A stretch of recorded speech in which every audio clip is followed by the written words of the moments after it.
Congratulations. Thank you. আমাদের প্রেম শুরু হয়েছিল এই নগরে এক বর্ষার কদম ফুল হাতে নিয়ে, তারই ক্যাম্পাসে বর্ষবরণ অনুষ্ঠানে। সেদিনও আমার দেয়া নীল শাড়ি টিপ চুড়ি দিয়ে একদম বর্ষার সাথে সেজেছিল, আর আমি গিয়েছিলাম শুধু তার পায়ে একটা পায়েল পরিয়ে দিতে। কেমন আছে? অনেক সুন্দর। আমি একটা পাব তোমার জন্য। আচ্ছা শোনো না, কে? বাবা কল করেছিল, বলছি একটু শ্রীমঙ্গলে যেতে, অনেকদিন দেখা হয় না। আমি না অনেক ম্যানেজ করার ট্রাই করছি, জানো যেতেই হবে। এখন না গেলে হয় না? এভাবে কেন বলছো? জাস্ট কয়েকটা দিনই থাকো, তুমি চলে নিয়ে আসবে। আর আমার বাবা মারও তো তাতে মেয়েটাকে একটু দেখতে ইচ্ছা করে নাকি। আর আমার? আপনার যদি দেখতে ইচ্ছা করে তাহলে আপনি ভিডিও কল করেন। নাকামি করো না তো। আমি নাকামি করবো না তো কি আপনার মতো মুখ ফুলিয়ে বসে থাকবো?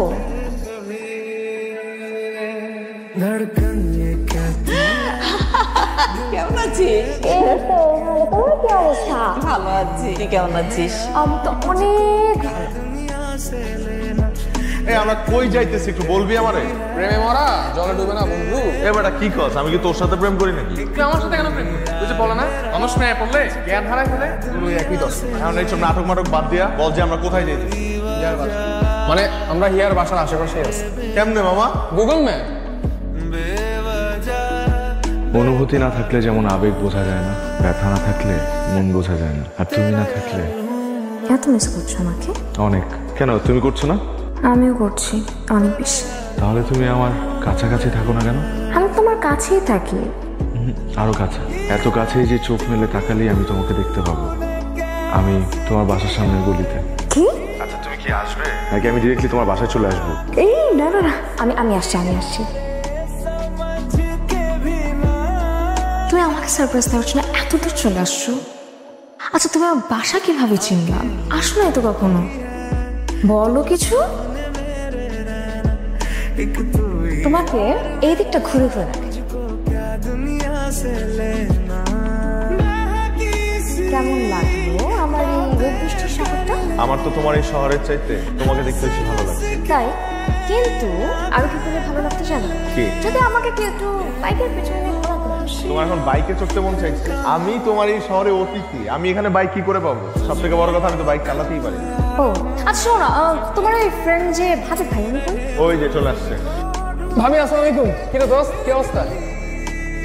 এই বাইকটা কার? আমার বন্ধুর। ও তোর বন্ধু? তাহলে তো ভালোই হলো। শোন এই বাইকটা আমার এখন লাগবে। কেন? আমি বাইক চালাবো আর ও আমার পিছনে চড়বে। আমার নাম হাসিব, বুঝছনি? অর্ণব। ও আচ্ছা অন্য তো কোন থেকে আইছো? ঢাকা থেকে আসছি। ও ঢাকা থেকে আইছো তো এই কারো কিতা? আমি আমার গার্লফ্রেন্ডের সাথে দেখা করতে আসছি। হলো তাইনের যে বাবা আমার চাচা, তার একটা সম্মান আছে। ভাই আস্তে করি, পরিবেশ নষ্ট না করিয়া যাও যাও কি ভাই। কে উনি? এরকম করলো কেন? এটা কেমন ম্যানার? আমি এখানে গেস্ট তোমার। ওনারা না সবাই হলো বাবার পরিচিত, স্বাভাবিক। এটা তো ঢাকা না, তোর পিছনে আমাকে দেখেছে, মাথা গরম করছে। তুমি না প্লিজ চলে যাও। চলে যাবো মানে? আমি এত দূর থেকে আসছি তোমার সাথে দেখা করার জন্য, আমি এখনই চলে যাবো? আমার ঝামেলা চাই না প্লিজ। আচ্ছা ঠিক আছে। আসসালামু আলাইকুম। ওয়ালাইকুম আসসালাম। কি রে তোদের খবর কি? আলহামদুলিল্লাহ কাকা, ভালো। কাকা অনুমতি দিলে একটা কথা বলতাম। কি বল? সারাদিন কোথায় ছিলি? শুনলাম আজকাল একটা ছেলের সাথে নাকি বাইকে করে এলাকায় ঘুরে বেড়াস। কিছু না বাবা, আমার ভার্সিটির কয়েকজন ফ্রেন্ড এসছে, তো ওখান থেকে একজন বাইকটা চালাতে পারে না, ওটার জন্য একটু বাইক চালানোটা শেখাচ্ছিলাম এই আর কি। বসে বাইক চালানো শেখাচ্ছিস না? ছেলেটা কি করে? বাবা ও চারুকলার স্টুডেন্ট বাবা, কিছু করে না, জাস্ট একটু পেন্টিং করে যেটা সেল করে। এরকম একটা ছেলের সাথে তোর ফিউচারটা কি? তুই এমন একটা ছেলের সাথে সম্পর্ক করতে পারলি? আমাদের স্ট্যাটাস আর ওর স্ট্যাটাস কি এক? তোর লাইফ স্টাইল আর ওর লাইফ স্টাইল কি এক? শোন, তোর স্বামী আঙ্কেলের ছেলের সাথে আমি তোর বিয়ে ঠিক করেছি। ছেলে আমেরিকায় থাকে, ওর সাথে বিয়ে হলে ও তোকে কানাডায় নিয়ে যাবে। অনেক ভালো, যেভাবে বড় হয়েছিস থেকেছিস আর অনেক ভালো। কি রে এখানে? শোনো বাবা, বাবা বাবা একটা কথা বলি। বল। বাবা আমি আমি আমি জানি তুমি কি বলছো, তোমরা কি বলতে চাচ্ছ, কিসের জন্য বলছো, আমি সব বুঝতে পারছি বাবা, বাট আমি অর্ণবকে চিনি বাবা, ও মানুষ অনেক ভালো বাবা, আমি ওর সাথে ভালো থাকবো বাবা, আমাকে ভালো রাখবে বাবা। তুই আমার চেয়ে ভালো বুঝিস না আমি তোর চেয়ে ভালো বুঝি? আমি যে সিদ্ধান্ত নিয়েছি এটাই ফাইনাল। শ্রীমঙ্গল থেকে আসার পর তোমার সাথে আমার কোনো যোগাযোগ নেই, ফোন অফ, ফেসবুকে নাই, তুমি পুরো যোগাযোগ বিচ্ছিন্ন। কেন? প্রবলেমটা কি আমাকে বলবা তো তুমি? আমার বাবা আমার বিয়ে ঠিক করেছে, ছেলে আমেরিকায় থাকে, আমার বাকি স্টাডিটা ওখানেই করতে। তুই কি বলতেছো এগুলা?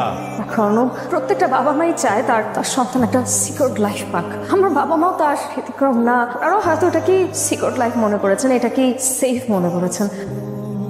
অনু, প্রেম আর বিয়ে এক না, তুমি বুঝবা না। আর আমি আমার আমার বাবা মায়ের অবাধ্য হতে পারবো না, তুমি জানো সেটা। আমি পারবো না। আমি আচ্ছা আচ্ছা, মানে আমি প্রেম বুঝি কিন্তু বিয়ে বুঝবো না, তার মানে কি হিয়া যে এতদিন আমাদের মধ্যে যা ছিল, এই যে সম্পর্ক, এই ভালোবাসা, এগুলো কি সব সব ফেক? মানে এই ফিলিংস গুলার কোনো মূল্য নাই তোমার কাছে নাকি? তুমি কি কখনো আমাকে ভালোবাসছো আদৌ?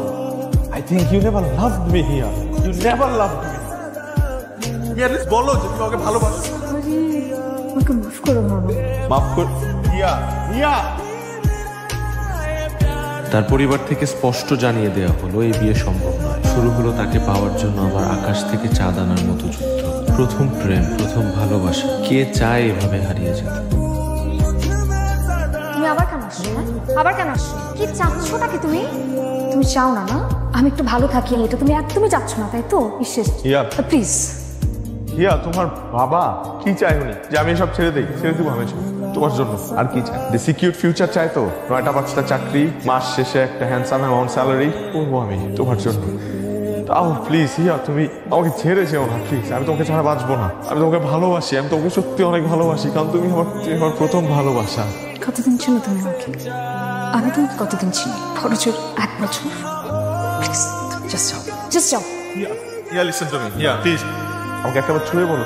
তুমি আমাকে ছুঁয়ে বলো যে তুমি আমাকে ছাড়া ভালো থাকবা। ছুঁয়ে বলো আমি কখনো তোমার সামনে আর আসবো না। তুমি একটাবার আমাকে ছুঁয়ে